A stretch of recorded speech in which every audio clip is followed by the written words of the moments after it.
She stepped onto the grass field wearing old combat boots that had seen deserts and storms and places most people only heard about in stories. Her jacket was plain, her posture straight, her eyes hidden behind dark lenses that gave away nothing. Her left hand rested gently on the thick black leash, and at the end of it stood a large German shepherd, his coat shining under the sun, his stance alert but calm. They moved together slowly but purposefully, and heads turned not because of applause, but because something about her presence made people pause for just a moment, unsure whether to laugh or stare. She looked so out of place in a field lined with people in polished uniforms holding dogs that looked more like fashion models than working animals. A few handlers near the sidelines exchanged glances. One raised an eyebrow. Another smirked, and someone from the back whispered loud enough for nearby ears to hear, "Is this a military tribute or a dog show?" And there was a ripple of quiet chuckles, but she didn't seem to hear. Or maybe she had just learned long ago how to ignore things that didn't matter. She kept walking until she reached the white chalked line in the grass, the starting point for the obstacle routine. The place where show dogs would normally prance forward, tails curled perfectly, handlers clicking treats and giving high-pitched praise. But there was none of that with her, and none of that with the dog. The shepherd stood without command, head-high ears, forward eyes locked on the course ahead, as if he had memorized it before stepping onto the field. His breathing was steady, his muscles still, and in that frozen second, the woman finally took off her sunglasses, tucked them into a pocket, and looked around at the crowd watching her with a mix of confusion, curiosity, and amusement. And then she turned back to her dog and nodded. Once, not a word, not a gesture, just a subtle shift of energy that only the dog could read, and he responded with a step. Forward, smooth like water, focused like a laser, every inch of his body alive and ready. Behind her, someone scoffed and another handler rolled their eyes, but neither of them noticed how many people had started to lean forward just a little more than, before they didn't see the judge tilt her head as if sensing something different about this pair. This woman and this dog who seemed to share something no one else there could explain. They didn't walk like competitors. They moved like they had already won, not because of points or ribbons, but because of something else, something older, something earned. And as the announcer called her number and read her name with no flair, no excitement, just a flat voice over the loudspeaker she gave, one small smile to the dog, and he gave her a glance back, not seeking approval, not asking for direction, but simply connecting like they always had, through silence, through training, through moments. No crowd could understand, and as they stepped forward, the grass seemed quieter, the breeze a little stiller, as if the world itself had paused to see what they would do next. From the edge of the arena, a group of well-dressed spectators stood near a booth decorated with ribbons and sponsor logos, their hands filled with clipboards, their dogs sitting obediently beside them, tails wagging in controlled rhythm. And when they saw the woman step forward with her German shepherd, there was a shift in energy, a tightening of posture, a shared glance among them like they had already written the outcome before the event had even started. One of the younger handlers leaned, close to the man beside her, whispering loud enough to carry, "I give her 2 minutes before the dog breaks formation, if she even makes it to the second obstacle." And that drew a few stifled laughs. One even had the audacity to pull out his phone, angling it for a discreet photo as if to capture this moment before the supposed failure began. They didn't understand the way the dog moved beside her, because they had only seen animals trained for performance, not survival, not danger, not the kind of loyalty built in war zones and firestorms.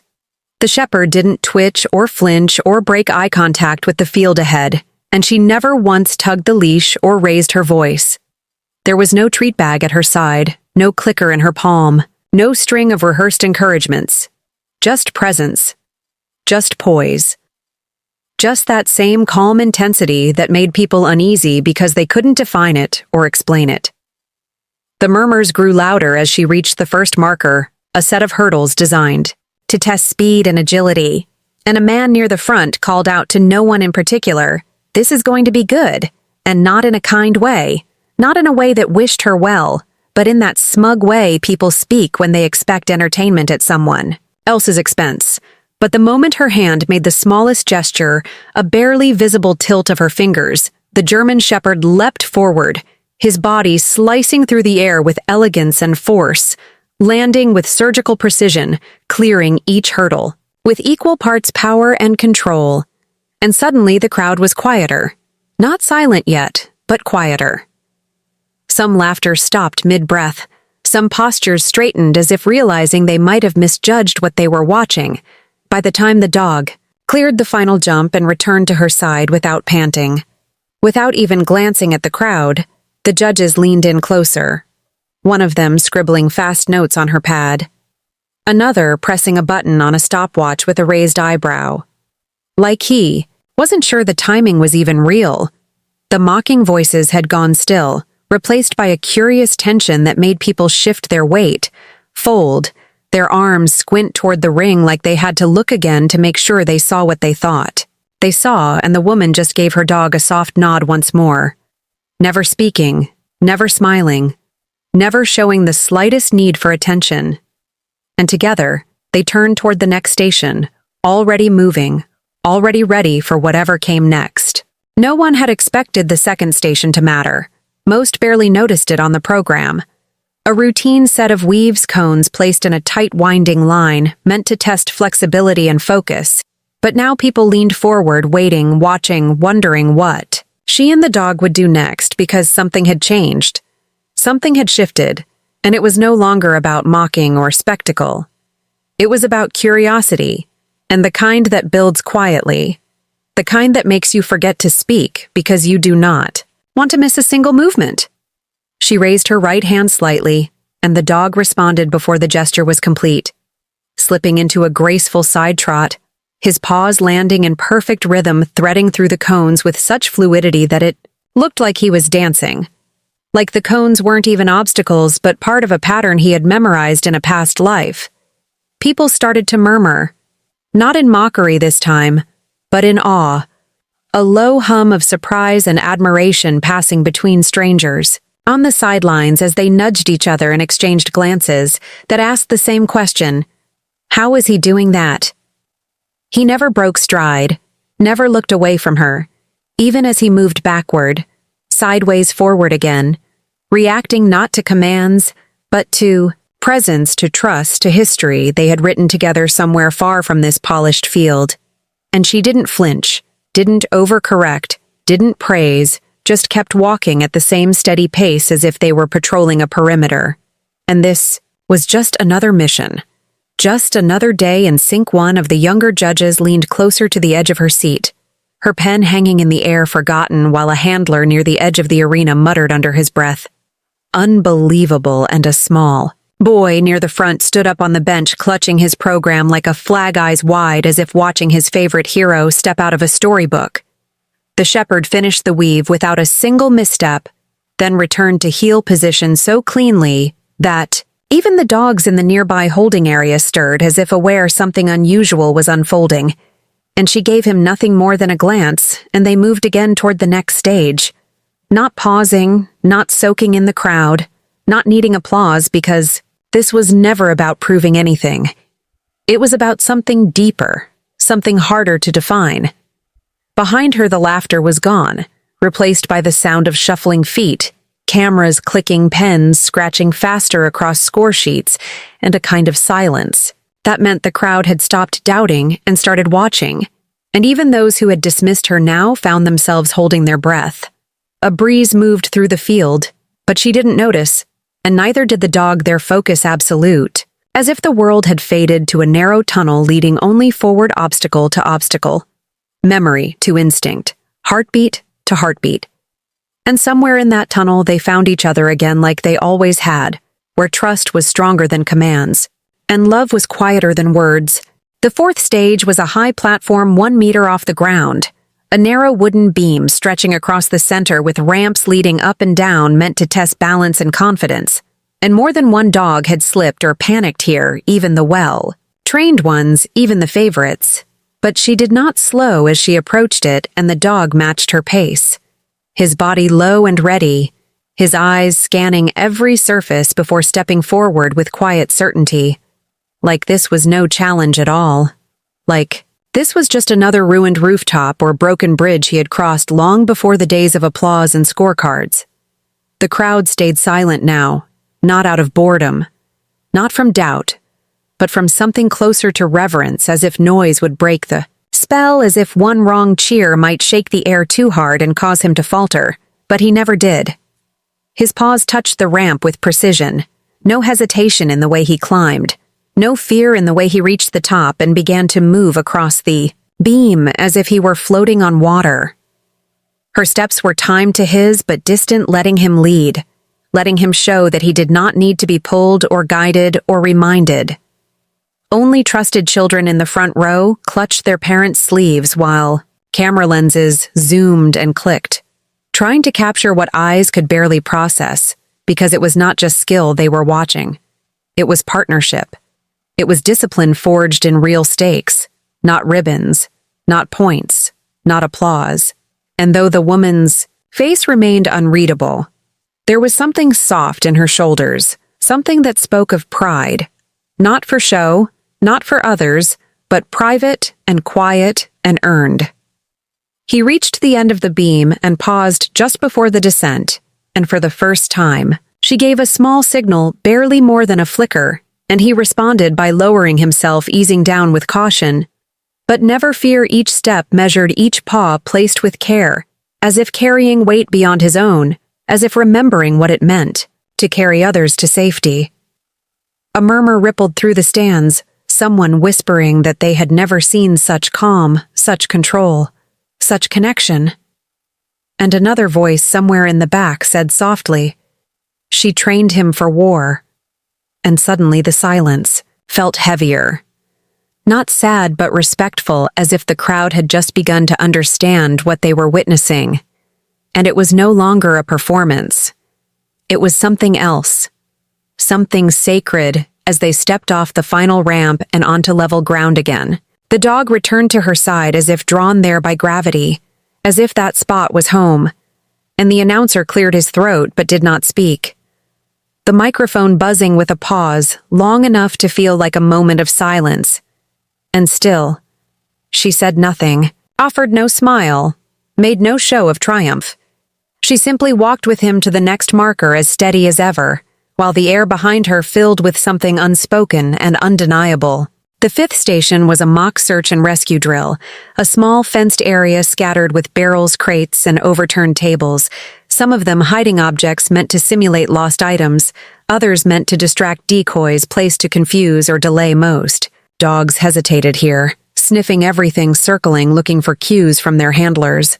But as she approached, she gave only one step forward, and the shepherd understood at once, slipping into a different mode, a lower, quieter pace. His head, low, his eyes scanning his ears, twitching for the subtlest sound. The crowd leaned forward again, some standing on tiptoe to see over the fence, others watching through their phone screens trying to film every second. But no camera could quite capture what was happening, because the dog was not just performing. He was remembering this. Drill was no drill for him. It was memory. It was duty. It was instinct, wrapped in muscle and breath and grit.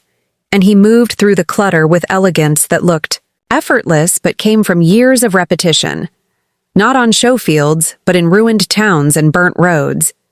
He sniffed around a barrel, then circled a crate twice, pausing briefly before placing his paw gently on top of a broken stool, a signal to indicate the object beneath it, and she walked over, checked it, and nodded. Then he was off again, not waiting for approval, not needing reward. And when a loud metallic clang echoed from a fallen sheet nearby, a deliberate noise meant to simulate chaos or gunfire, he did not flinch. He did not turn. He did not even blink. He kept moving with unshakable focus that silenced even the last of the doubters in the stands. The judges looked at one another, one of them blinking rapidly as if unsure she believed what she was seeing, another already scribbling notes with quick, sharp strokes, and a third simply stared, mouth slightly open, watching this dog operate like a machine guided by loyalty. Not leash, and the woman just followed with the same steady rhythm, letting him lead, letting the memory of their training speak louder than commands. He found 3 objects in under a minute, each marked clearly, each approached with purpose, and then he sat by the gate waiting for her and only her to give the next cue, and when she arrived beside him she touched his back once, and he rose, and they exited the course to a wave of stunned silence that felt louder than any applause. A child near the front clutched his program to his chest and whispered to his mother, "He is not like the others," and she nodded, eyes shining, as she said softly, "Neither is she," and someone in the press tent quietly lowered their camera, knowing no photo would do justice to what they had just seen, as they walked back toward the next marker. The wind picked up slightly, carrying with it the scent of grass and sawdust and something older, something ancient like honor or courage or trust. And though no words were spoken between them, the bond pulsed visibly in every synchronized step like music without sound. The 6th station was the precision command test, a final challenge where handlers had to guide their dogs through a series of complex tasks, using only hand signals, body language, and timing. No voice, no leash, no treats, just trust and connection. And while many competitors struggled to get their dogs to focus in the noise and pressure of the crowd, she and her German Shepherd stood at the edge of the marked area, as if they had stepped into another world, entirely a quieter one, where nothing existed but purpose and memory. She paused just for a breath, her hands resting calmly at her sides, her eyes on him, not with tension or nerves, but with something softer, something deeper, like looking at a friend who had saved her more than once and who she would follow without question, anywhere without hesitation, the way soldiers understand one another, not through words, but through experience and sacrifice, and pain shared and survived. Then, without sound, she raised her left hand just slightly, and he sat, his posture perfect, his gaze never leaving her. Then she stepped back slowly, and he stayed still like stone. Despite the murmurs around them, the clicking cameras, the subtle shifting of judges in their seats, testing his discipline, testing his bond. And when she gave the next cue, a downward sweep of her hand, he dropped into a perfect down, his body low to the ground, eyes forward, legs tucked cleanly beneath him, and someone in the back of the crowd gasped. Not because he obeyed, but because he did it with such peace, such certainty, like he knew there was nothing to prove, only something to honor. She then turned her back on him and walked away to the far side of the course, a move that rattled even experienced handlers. But she knew he would not move, knew he would wait. And sure enough, he did, his body unmoving while her footsteps grew fainter, and even the dogs waiting in the distance stopped fidgeting, watching him as if recognizing one of their own who had seen the real world and come back with something unshakable in his bones. At the final marker, she turned and gave one final gesture, her right hand curling in a motion so subtle it could be missed by anyone not looking, and the shepherd rose instantly and began to walk toward her. Not running, not eager, not robotic, but balanced, precise calm. Each step placed with exact control until he reached her and sat by her side, facing the same direction as if they were guarding something invisible, something worth protecting, something bigger than ribbons or applause. A quiet wave passed through the audience, not clapping, not cheering, just a breath of silence that somehow said more than noise could, and the judges looked to one another, unsure of how to score, something that went beyond perfection, something that broke the scale, something that felt more like a moment of truth than a demonstration of skill. She touched the dog's head gently just once, and he closed his eyes for a second as if feeling something no one else could understand, and they turned together and walked off the course as still and steady as when they arrived, leaving behind not just a performance, but a lesson in loyalty written without words. As she and the dog stepped off the field, a quiet murmur rolled across the arena like a wave. Not loud, not rushed. Just the sound of people realizing they had witnessed something that was not part of the usual competition. A sound that came from reverence, not excitement, from reflection, not entertainment. The judges whispered among themselves, flipping pages, scanning notes, unsure how to score what they had seen, because it was more than technique, more than obedience, more than routine. It was something raw, something rare, something sacred. The announcer hesitated before speaking, as if afraid that even the microphone might disturb what had just happened. Then his voice came through quieter than before, and steadier too, as he read her name and the dog's name, and then paused before adding what no one else had said out loud. This handler is a decorated combat veteran, and this dog is her former service companion. They served together overseas on active duty, and were both honorably retired after completing multiple missions and saving countless lives.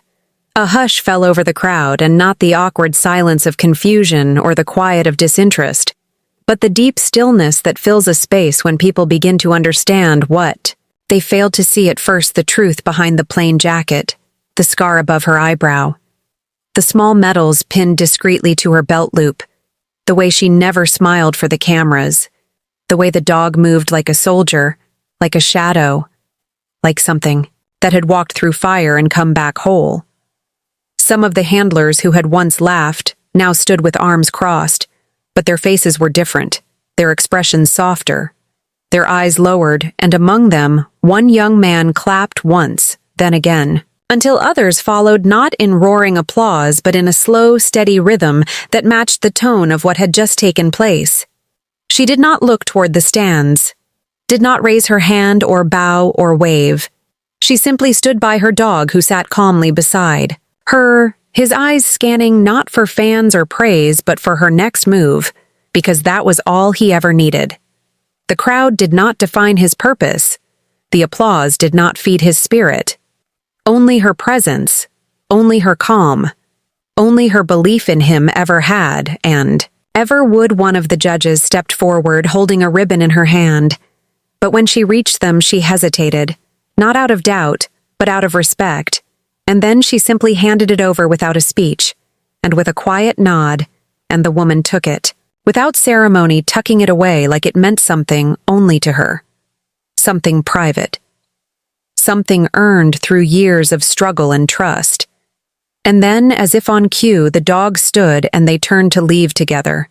Not rushing, not lingering, just moving, the way they always had, side by side, quiet and strong and certain. And as they walked, the crowd parted without being asked, without being told, like people do when they witness something real and feel the weight of what they almost overlooked. As they walked away from the field, the soft crunch of gravel beneath her boots was the only sound breaking the quiet that had settled over the crowd.